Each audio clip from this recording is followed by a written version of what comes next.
Buenos días, bienvenidos y bienvenidas a estas jornadas de presentación de avances de investigación del programa de Historia de la Universidad de Cartagena.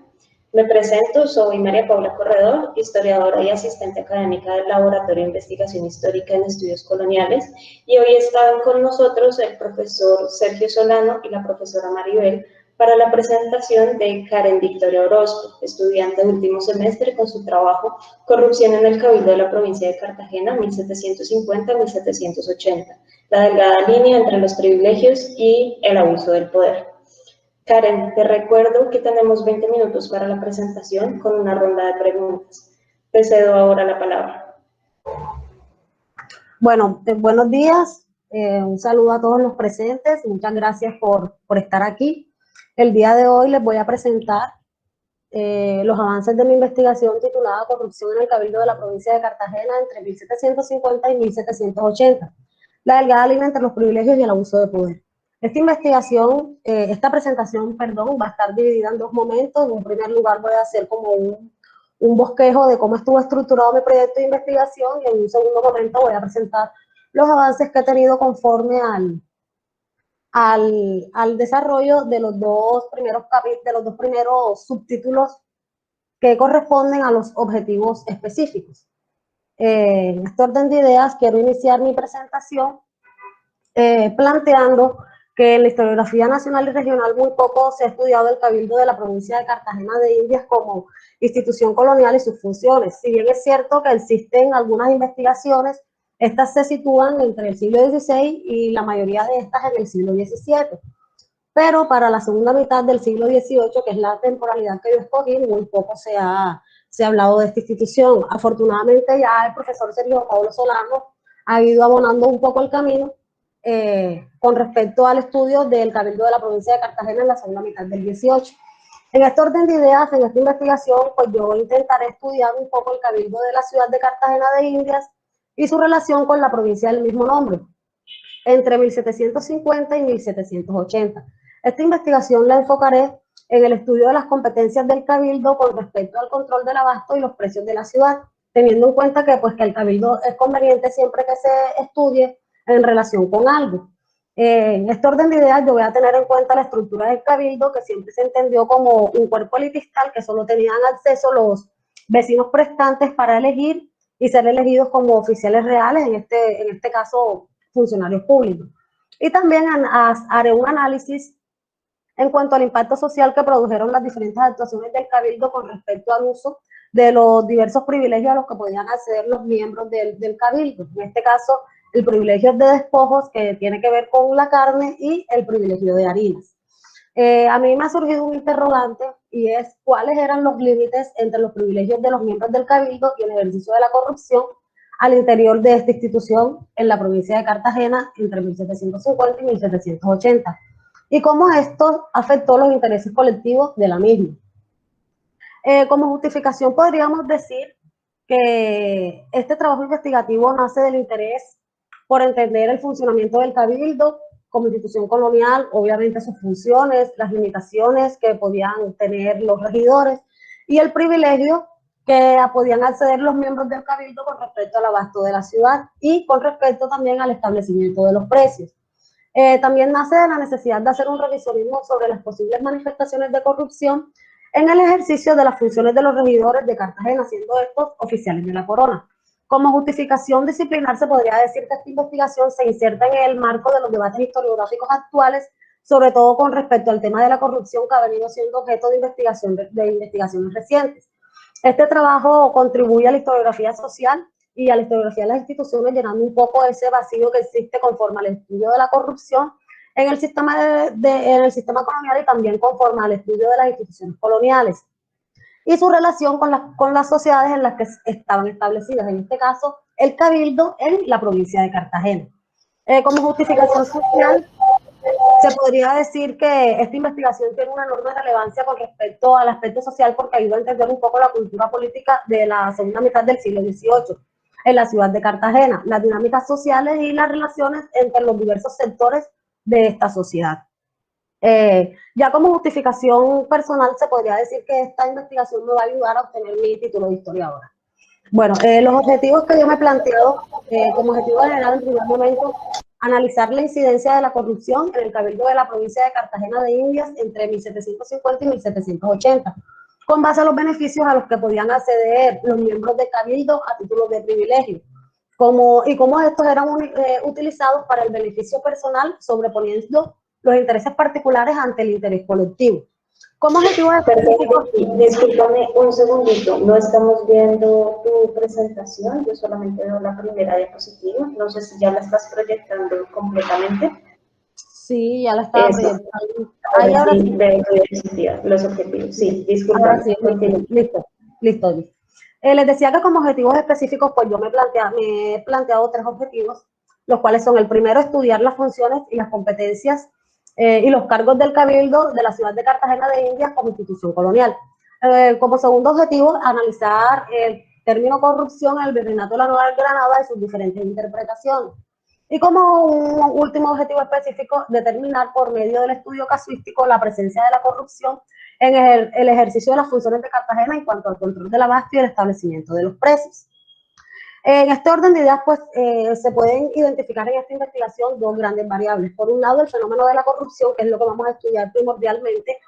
Para esto se ha dado un gran debate historiográfico, donde se han presentado diferentes acepciones con respecto al tema, que próximamente les voy a ir explicando, pero como para ir adentrándonos un poco en el tema, yo me he tomado como referencia para fines de esta investigación el concepto planteado por Francisco Gil Jiménez, que ha construido un concepto que dice que para que se pueda configurar la corrupción se deben tener en cuenta varias variables, como por ejemplo que se produzca un beneficio particular para quien aplica la conducta o para el sector que tiene interés en esto. Por otro lado, también que afecta al bien común, que estén relacionadas con el poder, que existe una moral negativa, una valoración de la moral negativa sobre estas determinadas conductas, y que la valoración de lo que los contemporáneos entendían como conductas ilícitas. Para el tema de Cabildo, pues ya he consultado varias fuentes, casi todas pues atinan a entender al Cabildo como un organismo de poder integrado por las élites, dependiendo en qué ciudad estaba establecida. En algunos casos beneméritos de la tierra, en otros casos comerciantes, ganaderos, mineros, en fin. Este organismo velaba por el buen funcionamiento de la ciudad y tenía jurisdicción sobre el territorio.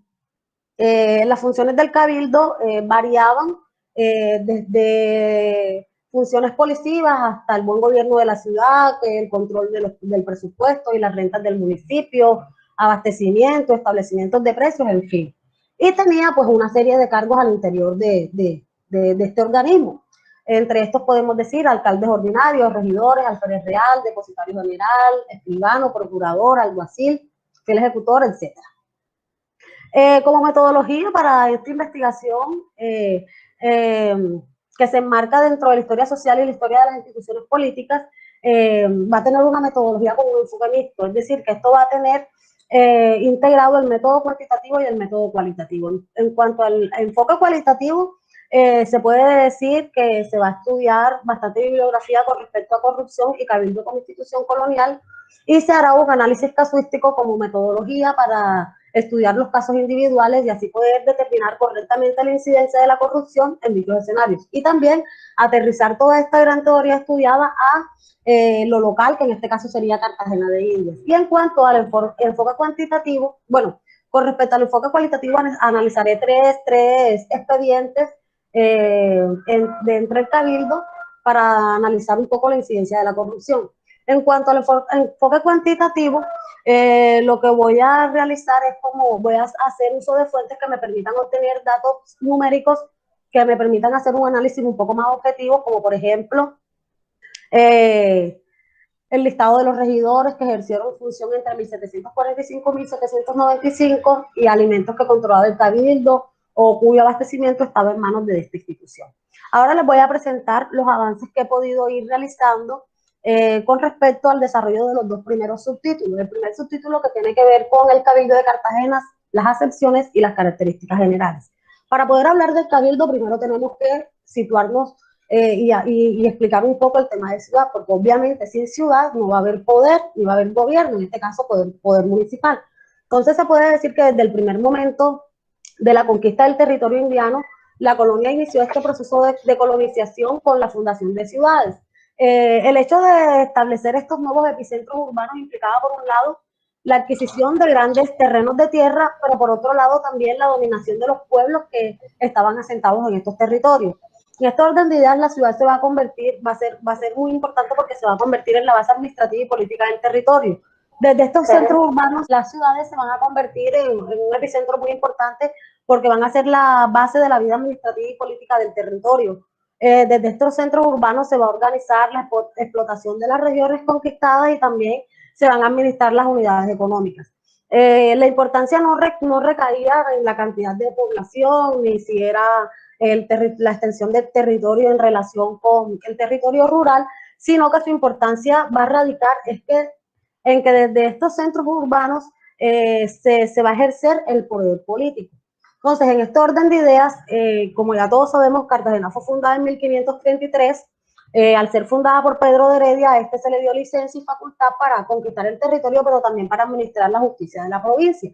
Entonces, de esta manera, él procedió a trazar la ciudad y a nombrar el cabildo. Cartagena, con el tiempo, se fue convirtiendo en una plaza fuerte, una ciudad principal, capital provincial y sede del obispado. En este orden de ideas, Cartagena va a tener 3 centros de poder: el cabildo como poder municipal, la gobernación en cabeza del capitán general y el obispado con el cabildo eclesiástico. Para definir cabildo, pues yo me he basado en diferentes bibliografías, pero también me he remitido al diccionario de autoridades. En este define el cabildo como ayuntamiento o congregación de personas eclesiásticas o seglares que constituyen y forman un cuerpo de comunidad. Este término del cabildo, según el diccionario de autoridades, se utiliza más para el tema de los cabildos eclesiásticos. Sin embargo, para el tema de los cabildos civiles o los cabildos seculares, se entiende como ayuntamiento. Entonces, este diccionario lo define como lo mismo que el cabildo regimiento que se forma en las ciudades y villas, quienes tienen el cuidado del gobierno político y económico de la ciudad.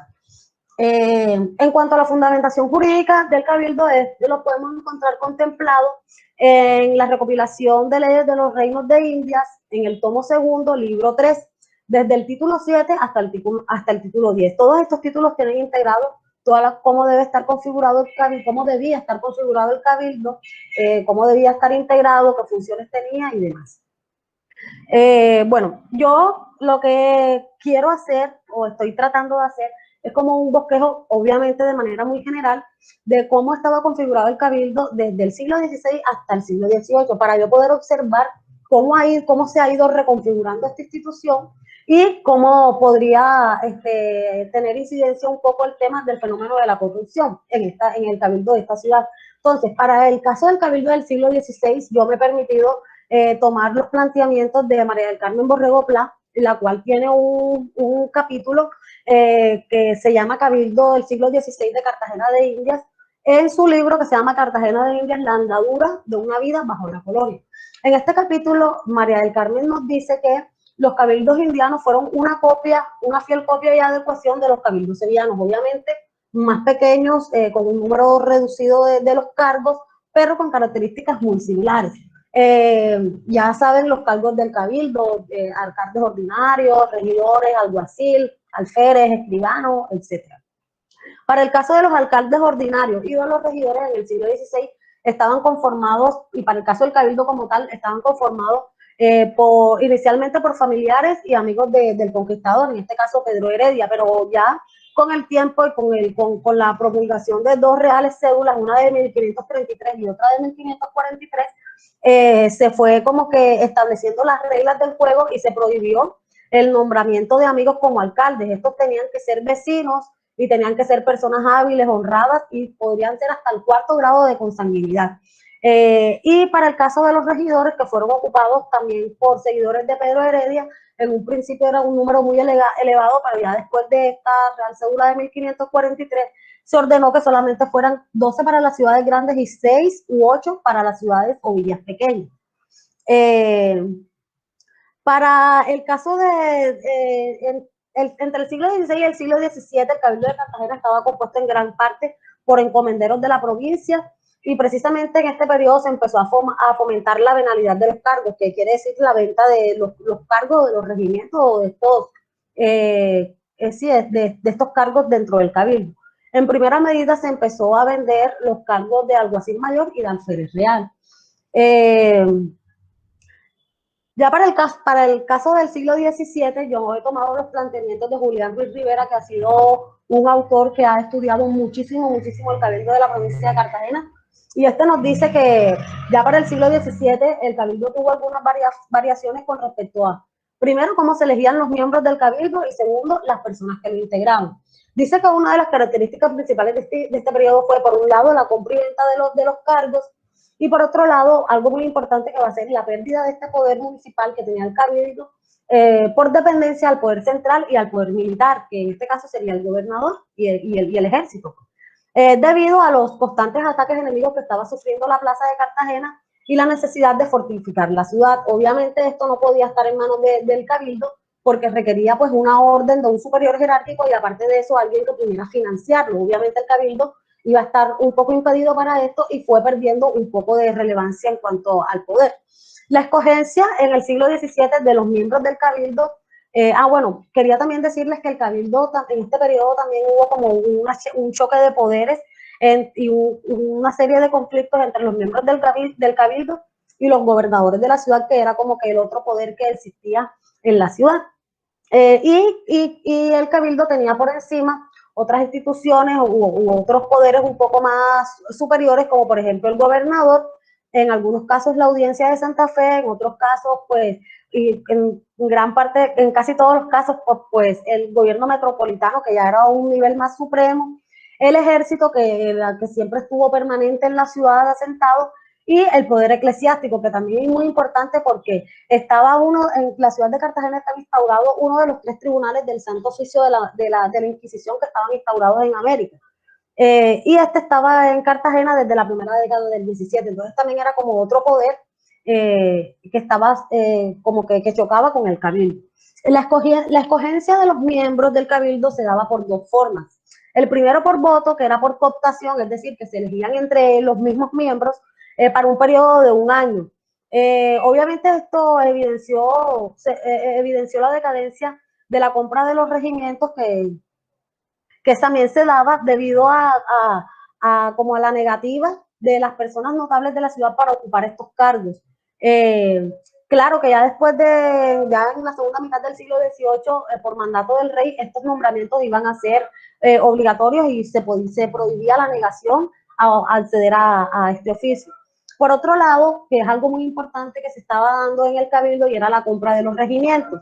La mayoría de los cargos del cabildo se pusieron en venta debido a las necesidades monetarias que tenía la corona en el momento.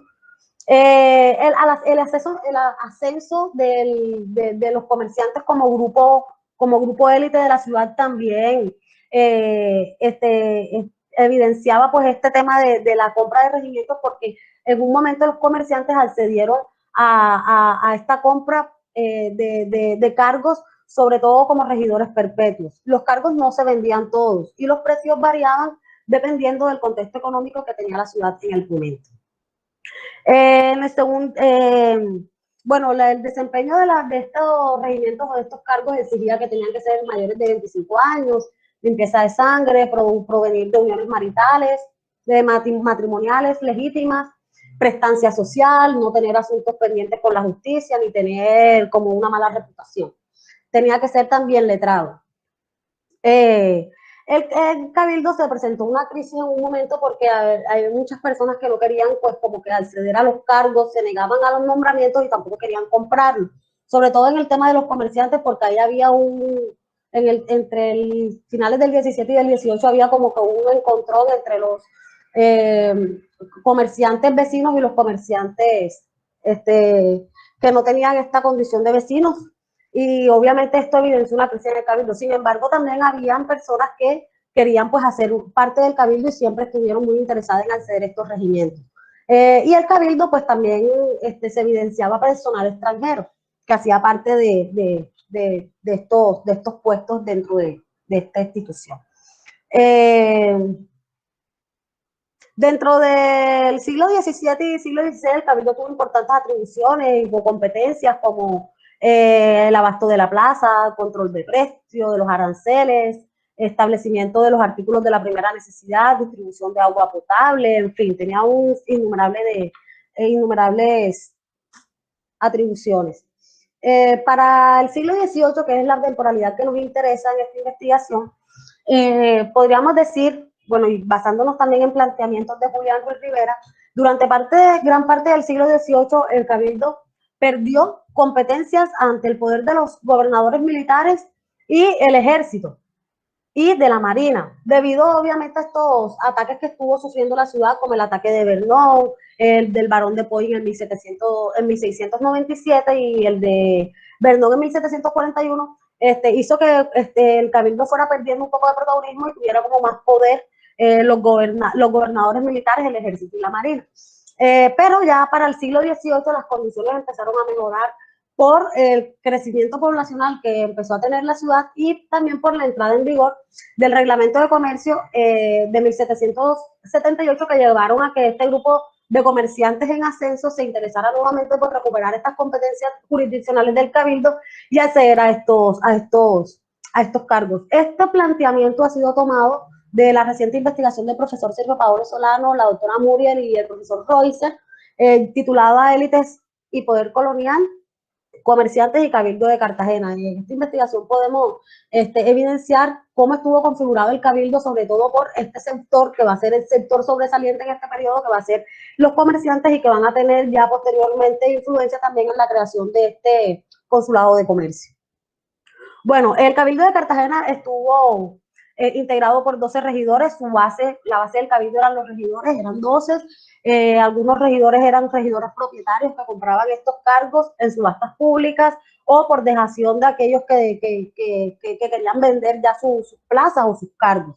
El cabildo de Cartagena estuvo también, también, aparte de los regidores propietarios, también se designaban regidores interinos llamados regidores añales, porque su cargo se daba por un año solamente, que era el que tenía que prestar el servicio solamente por un año. Entre los cargos que se podían encontrar al interior del cabildo, encontramos 2 alcaldes ordinarios, 12 regidores, un alguacil mayor, un alférez real, un síndico procurador general, un escribano. También habían otros cargos que no hacían parte como tal del cabildo, pero que tenían de relación directa con respecto a las competencias que tenían.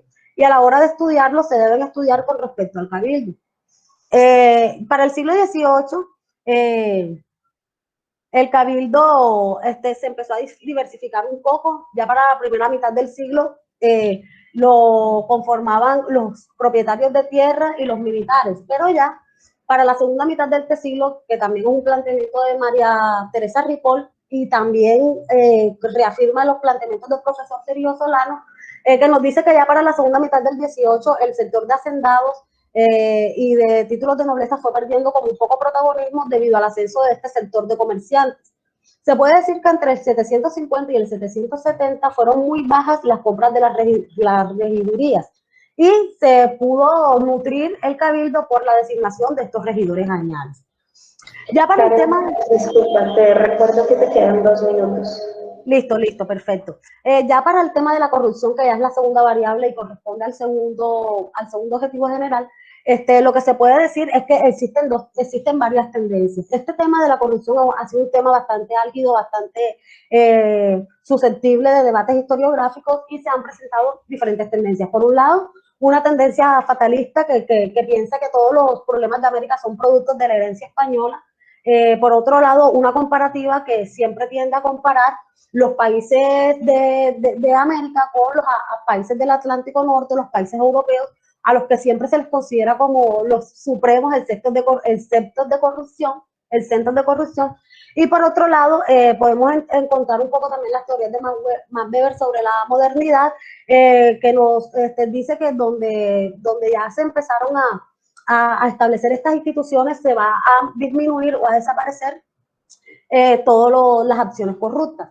La corrupción ha sido, como les digo, susceptible de bastantes objetos de estudio. Ya hoy en día existe como un consenso general en que sí existió, sí se puede hablar de corrupción en el periodo colonial, los mismos documentos así lo reafirman, y pues, en este orden de ideas, gran parte de la historiografía que tiene por objeto estudiar la corrupción en América empieza a preguntarse sobre este debate, si se puede nombrar o se puede hacer alusión al término de corrupción en el antiguo régimen o no. La nueva historia de la corrupción obviamente nos afirma que sí. Ya existe, como les digo, se puede hablar de un consenso general sobre que sí se puede hablar de corrupción en el antiguo régimen, pero sin embargo también existen algunos historiadores que tienen un poco de recelo sobre el uso de esta palabra de corrupción. Sin embargo, Michel Bertrand nos dice que existe la necesidad de la historización de este término, es decir, entender un poco cómo podría jugar este término, cómo se podría entender este término en los diferentes periodos para poder así hacer un buen análisis de esto. No se puede obviamente entender corrupción en el antiguo régimen a los términos de hoy en día. Por otro lado, Francisco Andújar y Pilar Ponce de Leiva, que han sido grandes historiadores que han ahondado mucho en este tema de la corrupción, nos dice que es necesario entender la intencionalidad del acto para determinar si se configura en corrupción o no. Es decir, que la clave para determinar si hay corrupción o no es entender la intencionalidad. Es algo que es difícil de hacer, pero según estos dos autores es necesario. En este orden de ideas, pues se han planteado un sinnúmero de conceptos de corrupción, algunas acepciones. Podríamos nombrar los planteamientos de Adriana Romero, que es una brasilera que ha hablado mucho de corrupción, que nos dice que es usada para designar aquellos comportamientos morales o políticos ilícitos que resultaban de prácticas que causaban putrefacción del cuerpo de la República. Por otro lado, ¿sí? Discúlpame, se nos ha acabado el tiempo, pero ahora vamos a tener una ronda de preguntas en la que podemos ahondar un poquito más en este término de corrupción. Entonces, para terminar, teniendo en cuenta pues todos estos conceptos, yo me he tomado, como ya les había dicho, para fines de esta investigación, el concepto planteado por Francisco Gil Jiménez, que ya les había explicado, y bueno, es lo que he podido ahondar por ahora en esta investigación.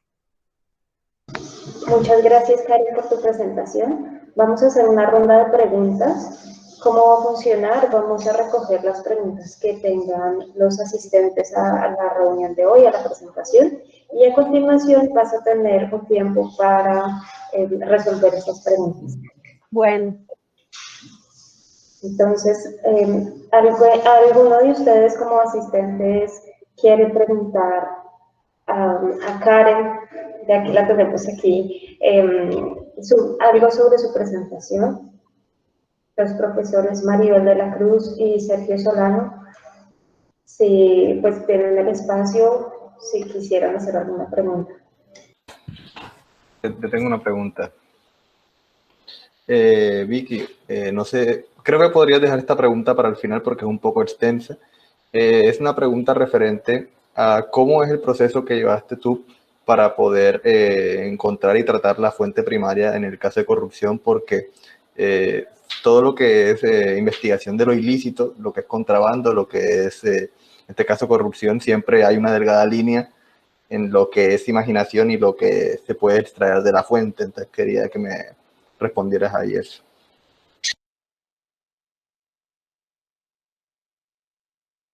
Bueno, voy a ir contestando enseguida si les parece. Bueno, tu pregunta es muy interesante. Como para aclarar un poco, como fuente primaria yo me he permitido escoger 3 grandes expedientes sobre quejas en contra del Cabildo o en contra de regidores que tenían de cierta manera algún contacto o alguna conexión, alguna relación con el tema del abasto de la plaza de Cartagena, algunos para el tema de carnes, algunos para el tema de harinas. Como les decía, sí es un tema bastante polémico el tema de la corrupción, el tema de lo ilícito, tienes toda la razón. Sin embargo, dentro de la fuente primaria como tal, hemos podido evidenciar así tácitamente de que son quejas en contra del Cabildo por malas prácticas.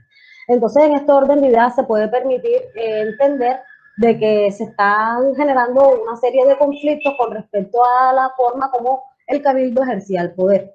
Ahora bien, yo tengo que idearme un modelo para poder entender la incidencia de la corrupción en estos expedientes que yo he escogido, ¿cierto? Para no poder tener una idea errónea ni creer yo que hay corrupción donde en realidad no la hay, porque es un tema bastante delicado, teniendo en cuenta también que las sociedades del antiguo régimen estaban basadas en relaciones patrimoniales y en relaciones clientelares, entonces es como con un poco difícil entender cuándo hay corrupción y cuándo no. Para esto yo voy a tener muy en cuenta los planteamientos de Pilar Ponce de Leiva y de Francisco Andújar, que nos habla de que es muy necesario entender la intencionalidad.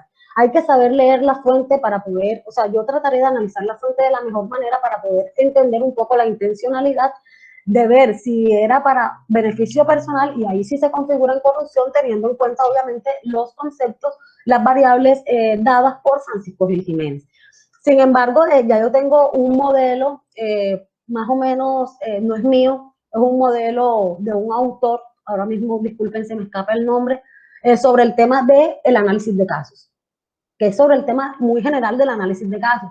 Sin embargo, ya para aterrizarlo al tema de la historia, al tema de la corrupción, que es lo que es pertinente para esta investigación, disculpa, yo tendría que idear un modelo para poder entender esto más correctamente. Sin embargo, yo todavía no voy en esa fase.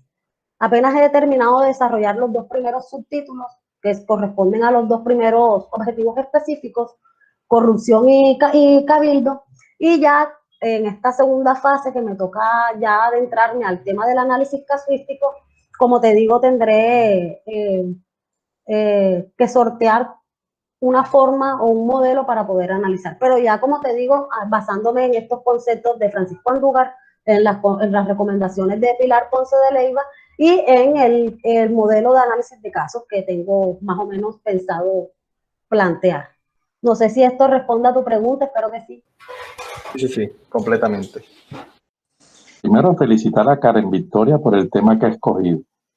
Yo creo que es un buen tema, un magnífico tema. Es un tema poco explorado por la historiografía colombiana. Y digo que es magnífico por varias razones. Primero, porque la sintoniza con las discusiones internacionales. Es una beta de investigación que se está abriendo a nivel internacional y creo que es muy promisorio como tema de investigación. Y segundo, porque le sale al paso al mayor riesgo que tiene la historiografía colombiana, regional y local, que es el anacronismo. La gente es muy dada a pensar que como somos herederos de la tradición española, entonces somos corruptos por naturaleza y punto. Y a creer que el mundo anglosajón careció de corrupción, carece de corrupción y punto. Entonces cogen los temas de la corrupción actual, lo llevan al pasado, enlazan 3 datos y terminan sacando conclusiones. Y cosas que vuelvo y repito, cada rato lo estoy diciendo, cosas que sirven para hacer mítines, pero no sirven para hacer análisis histórico. Entonces yo creo que el tema de combinar el análisis institucional del cabildo, el modelo político que regía la sociedad de la época, que era el modelo del bien común, con todos los bemoles, con todos los tira y afloja que tenía ese modelo político del bien común, porque tampoco es que funcionara de manera perfecta, que excluyera los intereses particulares, pero era lo que existía como guía de la acción política, guía de la acción de la corona, guía de la acción de las instituciones. Y por último, como tercera variable, ver las conductas venales, yo creo que es un gran paso en las investigaciones, por razones muy diversas. Primero, porque le está permitiendo a Karen Victoria mostrar que las élites no siempre fueron las mismas, porque otro de los anacronismos es decir, no es que siempre eran los mismos con las mismas, los mismos de hace 400 años son los de ahora. No, eso es una falsedad. Eso sirve para hacer meeting, pero no para hacer análisis histórico. Fueron variando a lo largo del tiempo los intereses que se cruzaban en el cabildo, qué sectores participaban, cómo algunos se acomodaban, cómo otros eran reacios a estar en el cabildo. Yo creo que eso sí que es muy positivo, ¿verdad? Yo creo que el punto central está en profundizar un poco más en esa especie de manto que cubría la sociedad colonial, como era la teoría del bien común, y ver cómo funcionaba en términos reales, cómo el cabildo Y yo creo que por ahí es por donde debiera orientarse la investigación también, cómo el cabildo intentaba garantizar el bien común, pero al mismo tiempo cómo dentro del cabildo habían intereses particulares que podían contradecir la aplicación de la política del bien común. Yo creo que por ahí tendrías que explorar un poco, creo que va mucho más allá de la teoría de la economía moral de la multitud. Puede ser un recurso acudir a Thompson, te sugeriría acudir un poco a Thompson, pero creo que está mucho más allá. Eh, yo creo que Thompson diseñó un modelo para explicar cómo funcionaba la política institucionales en las sociedades del antiguo régimen, muy específico para el caso inglés, pero que para el caso nuestro a veces uno encuentra como que no funciona muy bien. Atenerse a los términos de la época me parece magnífico. Habían conductas penales, sí, censuradas moralmente, sí, que contravenían concepciones en torno al bien común, sí, y que podían ser enjuiciadas políticamente, sí, podían ser sancionadas políticamente, sí. Existían conductas ilícitas. No solamente era el contrabando, sino también como el caso específico que quiere estudiar Karen Victoria, que se hacía con el mondongo, las vísceras de las reses que eran sacrificados en el matadero que estaba a la entrada de Getsemaní, y los intereses de algunos comerciantes por hacerse a esto, o los intereses de comerciantes que eran cabildantes y que incursionaron en el abasto de la ciudad y cómo especulaban, cómo acaparaban. Todos esos son temas que podían ser censurados, recibían censura moral de la sociedad de la época, y yo creo que eso nos permitiría ver en qué medida todas esas teorías de la historia institucional y de la neoeconomía institucional que dicen que los niveles de desarrollo distintos en el mundo actual se deben al peso de las instituciones, y que en el mundo hispanoamericano, tanto portugués como español, el peso de las instituciones fue negativa, mientras que en el mundo anglosajón sí fue positivo. Yo creo que este es un ejercicio para demostrar que no necesariamente esas teorías son muy ciertas, ¿no? Que las instituciones tienen peso en la regulación de la sociedad, sí, pero también es bueno ver cómo las instituciones, digamos, podían ser permeadas por intereses particulares y cómo las mismas instituciones podían defenderse del permeamiento, si esa palabra existe, de esos intereses particulares. Entonces yo felicito a Karen por esta beta de investigación que está abriendo, de cruzar esas tres variables: cabildo, política del bien común y las acciones penales, para ver, digamos, cómo funcionaba el poder en una sociedad como era la sociedad cartagenera del siglo XVIII. Te felicito, Karen, muy buena exposición y creo que vas por muy buen camino. Bueno, profe, muchísimas gracias. Muchísimas gracias a usted por todas sus recomendaciones. Profesora Maribel de la Cruz, te doy la palabra.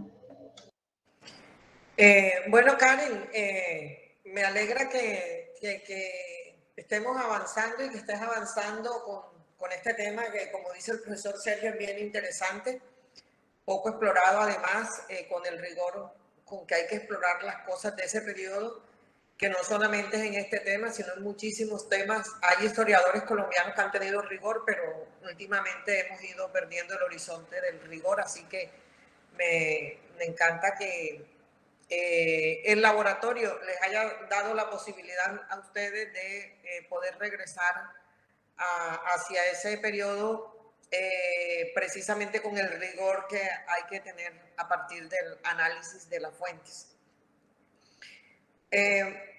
Solo de comentarte lo siguiente, cuando nosotros leemos los informes de los virreyes, que son una fuente inagotable de lo que sucedía. ¿Por qué? Porque era obligación por Real Cédula que los virreyes presentaran un balance de su gestión. Obviamente, ahí en esos balances de gestión de los virreyes vamos a encontrar quejas y una cantidad de cosas. Y, por ejemplo, en uno de esos balances, creo que de 1700 algo, en el periodo que tú estás estudiando, uno de los virreyes utiliza mucho el concepto de corrupción. Y utiliza el concepto de corrupción precisamente cuando analiza las cuentas del estanco del aguardiente. Y él dice que uno de los grandes problemas precisamente del estanco del aguardiente es el exceso de corrupción administrativa, indudablemente, que existía en esa cuenta. Y él dice que fundamentalmente para el caso, por ejemplo, de la provincia de Cartagena, habían unos sitios en donde él dice que eran los funcionarios, eran altamente corruptos. ¿En qué sentido él estaba utilizando el concepto de corrupción? Él estaba usando el sentido de corrupción administrativa un poco parecido al concepto de corrupción administrativa que tenemos en este momento, porque él lo que dice ahí es que el funcionario encargado de recaudar las cuentas del estanco hacía la recaudación, se quedaba con parte del dinero y luego declaraba sus cuentas, es decir, no declaraba el total del monto de lo que recaudaba por el estanco, sino que se embolsillaba parte de los recursos, y él decía que había demasiada confusión con las cuentas porque los funcionarios no eran transparentes. A mí me parece que ese es un material que también te puede dar luces porque está claramente definido ahí el concepto de corrupción administrativa. Y definitivamente en el siglo XVIII hacía referencia a la corrupción de un funcionario frente al deber ser de las instituciones, al deber ser de lo que se le demandaba por mandato. Es decir, era guardarse la plata del estanco del aguardiente y luego declarar menos dinero. Y mientras tanto, el resto iba para su recaudo personal. Indudablemente que las instituciones son figuras, son conceptos abstractos que se emanan a través de leyes para regular la sociedad. Pero, ¿quién llena de contenido las instituciones? La conducta y el comportamiento de los individuos que precisamente van a ocupar los cargos para llenar de contenido las instituciones y dinamizar las instituciones. Yo creo que ahí es bien interesante, indudablemente, y lo que había dicho, recojo la idea del profesor Sergio, en el sentido de que las conductas individuales, las percepciones que tiene el individuo del mundo mismo y incluso el concepto que el individuo tiene del dinero, de la riqueza, etcétera, hace que se articule asertivamente a esas instituciones para lograr el bien común, o simple y llanamente esa articulación es una desarticulación en donde el bien común, que es como el máximo concepto que para la época, el bien común, de hecho también hoy todavía nos manejamos con el concepto del bien común, nosotros lo podemos ver en la Constitución actual también en Colombia y en varios países de América Latina y del mundo. Entonces, me parece que el concepto de corrupción está claro para esa época, según mi criterio, y sería, bueno, te recomiendo que lo recojas de ahí, de los virreyes, y con eso puedes entrar con un paso firme más hacia el concepto de corrupción y que utilizarlo a través de una fuente secundaria, porque los mismos virreyes utilizan claramente el concepto de corrupción y el sentido que le dan al concepto de corrupción. Esos serían mis aportes. Listo, profe, muchas gracias. Sí, coincido totalmente con usted. En los documentos hemos podido encontrar muchas veces la alusión al tema corrupción, al término corrupción o corruptela también a veces se encuentra. Entonces es muy bueno la recomendación que usted me hace con respecto al informe de los virreyes, porque ahí puedo encontrar muy bien delimitada como la valoración que tenían los de la época con respecto a lo que consideraban corrupción. Entonces, muy bien, profe, voy a tenerlo en cuenta y agradezco mucho si por ahí tiene la referencia del informe para yo buscarlo y leerlo. Muchas gracias. Karen, creo que yo los informes de los virreyes, que ya no se consiguen, yo tengo los libros y yo creo que yo los mandé a digitalizar y creo que deben estar aquí digitalizados en el laboratorio a disposición de ustedes. En todo caso, revisamos y si no, pues los mandamos a digitalizar para que puedas acceder a ellos. Listo, profe, muchísimas gracias. Ok, adiós. Vamos a hacer una última ronda de preguntas, entonces escucharemos las preguntas de Juan Diego, de Diego Ignacio y por último la del profesor Sergio nuevamente. Respondes todas las preguntas y terminamos con la presentación. Entonces te doy la palabra, Juan Diego. Vicky, mi pregunta es más bien sencilla. Tú mencionaste que hubo dos momentos en los que los comerciantes tuvieron un papel más bien activo en la cuestión del cabildo, en el proceso del cabildo. Uno, cuando se pusieron en venta los títulos, y otro a finales del siglo XVIII, cuando empiezan otra vez a escalar en el proceso político. ¿Hay una diferencia entre estos dos momentos, o tú dices que se dieron por la misma causa, que era la búsqueda de poder político de los comerciantes, solamente que uno fue más accesible que el otro?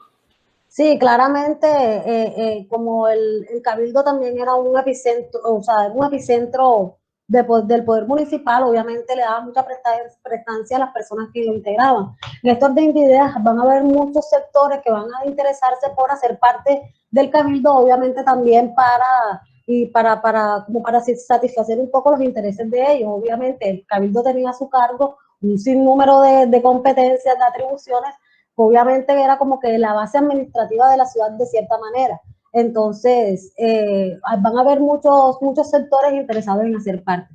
En un inicio, los que integraban el cabildo eran como descendientes y amigos de los conquistadores, pero luego van a ser los encomenderos, que va a ser ya hasta gran parte del 17, y algunos comerciantes, algunos extranjeros, pero la relevancia o la importancia de este sector o el interés de este sector para integrar el cabildo se va a dar ya después de la segunda mitad del siglo XVIII, o sea, durante la segunda mitad del siglo XVIII.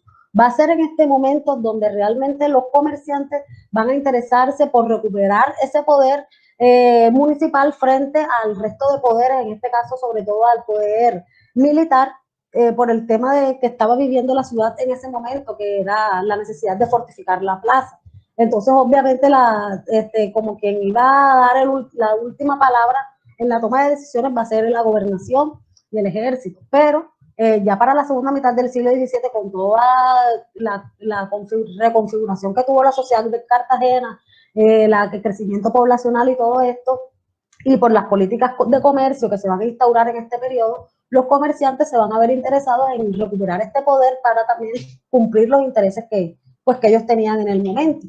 Fíjense que esto ya va a terminar después en la conformación como en la instauración de este consulado de comercio. Ya después el consulado de comercio también va a jugar un papel muy importante en el tema del proceso de la independencia, que esto lo va a explicar, me imagino yo, muy bien nuestra compañera María Camila.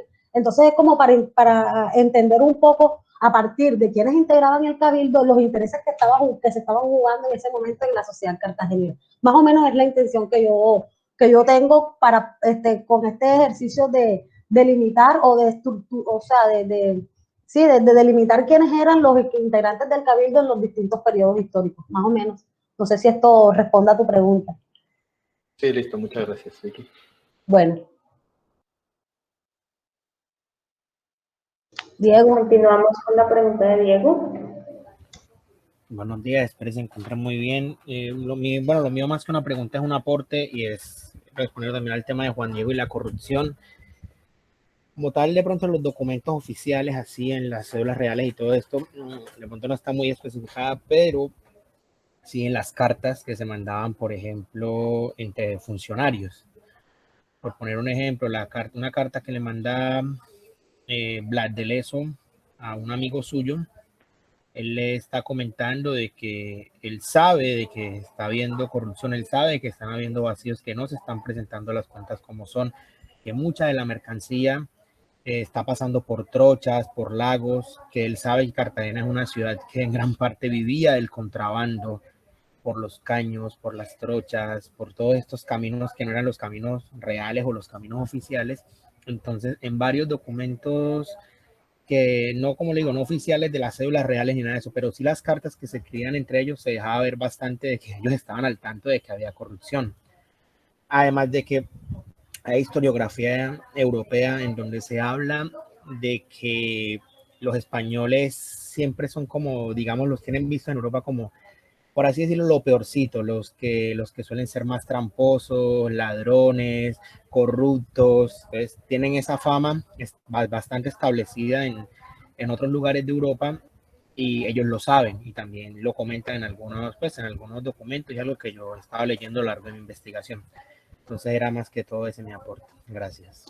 Sí, claro, Diego, para complementar un poco lo que dices, claro, un sinnúmero de documentación como fuente primaria podemos encontrar el tema de la corrupción o se puede abstraer un poco el tema de la corrupción. También a veces creemos que para la época es muy difícil como que reconocer estos indicios de corrupción, pero fíjense, basta con recordar que para este periodo existieron muchos mecanismos para regular las actuaciones de los oficiales o de los funcionarios públicos. Por ejemplo, los juicios de residencia, que también estuve haciendo una investigación precisamente también con la compañera María Camila, y ahí pudimos ver cómo esto era una herramienta para controlar las actuaciones de las personas que hacían parte de los diferentes cargos públicos. Entonces, si existieron hasta gran parte ya después del proceso de la independencia, los juicios de residencia y las visitas también, y figuras como oidores, como, pues, sí, en el caso del cabildo, el procurador, que también era como para velar los intereses de la sociedad o de la comunidad como tal. Entonces, todos estos mecanismos y todas estas figuras nos permiten a nosotros entender o reafirmar la presencia de la corrupción en este antiguo régimen. Entonces, como para que tengamos en cuenta un poquito eso, solamente pensar en las visitas y en los juicios de residencia nos permite a nosotros entender que efectivamente que para la época sí se presentaban actuaciones corruptas por parte de los oficiales reales. Perdón que quiero intervenir ahí. A ver, la corona, digamos, la corona no confiaba totalmente en las actuaciones de los individuales de las personas, de los individuos. Por esa razón era usual en España, y no solamente para el mundo hispánico, para el mundo anglo también, era muy usual en la época que siempre se intentara controlar las acciones de los ciudadanos a través de una serie de instituciones de control, que son lo que hoy llamaríamos los entes de control. Fíjense que guardando las distancias, los entes de control existen hoy, que son independientes del presidente. Pero esos entes de control de la época, ¿para qué eran? Precisamente para controlar fundamentalmente las actuaciones de los ciudadanos, de los individuos que estaban articulados a las administraciones, a las instituciones. Entonces, en este caso, por ejemplo, desde un comienzo se creó la Audiencia de Santa Fe. La Audiencia de Santa Fe, que fue creada en el mismo siglo XVI, precisamente era una institución cuya acción fundamental era juzgar, era controlar a los ciudadanos, a los funcionarios públicos. Entonces, es decir, yo pienso que en ese punto la monarquía hispánica tenía claro, como todas las monarquías de la época en los diferentes escenarios, tenían claro que había necesidad de controlar precisamente a los funcionarios que ocupaban los cargos. Entonces, aquí tenemos la Real Audiencia de Santa Fe, que en esa época funcionaba perfectamente, y que todo el sistema de justicia dependía de la Real Audiencia de Santa Fe. Entonces, bueno, quería anotar esa idea. A ver, yo quiero insistir un poco en el tema del bien común, porque creo que debe transversalizar toda la investigación de Carl Victoria. Es un elemento clave porque orienta la política. Quizás de pronto es con Thompson que comenzamos a entender que las sociedades del antiguo régimen se regían de una manera distinta como se rigen las sociedades modernas. Las sociedades modernas se rigen por el principio de la libre competencia, el individualismo, el interés individual por encima de todo y eso. Las sociedades del antiguo régimen se regían por el principio del bien común, que es un principio de origen católico, formulado por Santo Tomás de Aquino y que estuvo en la base de toda la política medieval y que todo el mundo mediterráneo heredó todas esas consideraciones políticas y que fue asimilado de maneras distintas por los distintos sectores sociales. los sectores ilustrados, los sectores de las élites a partir de sus lecturas, pero de alguna manera esa concepción política que decía en términos rasos, el interés de la comunidad está por encima del interés individual, y la función de los funcionarios, la función del monarca es hacer es cumplir con el interés colectivo, y que llevó a Santo Tomás de Aquino a proponer la teoría hasta del magnicidio. Si un rey no realiza el bien común, el pueblo está en la obligación de levantarse y puede llegar hasta asesinarlo, así decía Santo Tomás de Aquino, y eso fundamentó toda la política, no solamente del antiguo régimen, sino que posteriormente se cruzó con toda la política ilustrada de la modernidad, y hasta hace pocos años, antes de las Torres Gemelas, hasta en las cartas de la ONU estaba consagrado que un pueblo estaba en la obligación de alzarse si consideraba que un gobierno no estaba haciendo el bien. Eso, pues alguna gente lo leía en esos términos, pero la gente común y corriente lo que asimilaba era eso, que la función de las instituciones era realizar el bien común, el bien colectivo. Ahora bien, en un contexto de una sociedad de privilegios, eso también hay que tenerlo en cuenta, en un contexto de una sociedad que tenía un orden jerarquizado, normatizado, que estatuía privilegio y consagraba privilegios para determinados sectores, y la gente naturalizaba eso. Y las instituciones cumplían también sus funciones, que es algo que olvidamos, y es algo que tendemos a creer que el mundo colonial era el mundo de la arbitrariedad total, donde todo el mundo hacía lo que le venía en gana. Esto es falso.